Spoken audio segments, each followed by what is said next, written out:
It's important to know when you need to move on with your progressions. Be realistic with yourself. See, this is not a program where you start and you're learning a movement pattern, which you are learning movement patterns, but you're not just learning movement patterns to complete a skill like you would in my bar muscle up program. The bar muscle up itself does not require a high level of strength, believe it or not. What this has, though, is a mix of you need quite a bit of strength in certain positions and to build that strength if you don't have it, and you have to learn the movement pattern. This is building strength, movement pattern, and then understanding the timing and how you're going to utilize it best to your advantage. So this is kind of one of those programs that you need to just keep in your pocket all the time, not literally in your pocket, but in your pocket all the time, and be able to revert back to whenever you get the chance.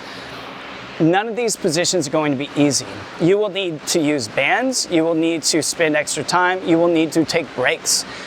Give yourself plenty of time for your body to heal, eat well, get good sleep, drink water, that whole bit. But you don't want to rush this and expect that you can do kipping ring dips by the very end of the day.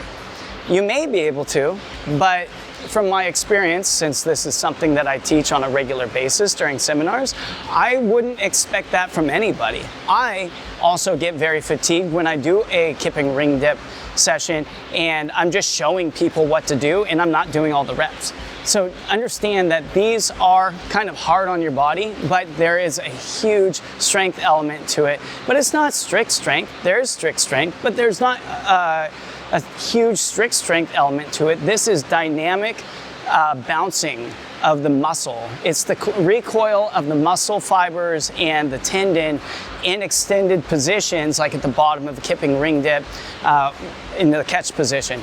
This will take time for you to build strength and to understand how the timing and movement pattern go together. So be patient with yourself and only move up with the progressions when you feel comfortable. That being said, I have another video on when to use bands, and that is the next thing that you should know. When to use bands is very important because I explained to you that it's the positioning, not the load, but the positioning that you should be in for time that's going to make the difference. Watch that video when you're done here and you will understand what I'm saying. In the meantime, what I want you to do is take your time with this program and always revert back to it and try to build on it as you can. 5 minutes a day, 10 minutes a day, whatever it takes for you to get through this thing completed. Let's use the band when necessary. Ultimately, you should be finishing without the band. Don't push yourself too hard.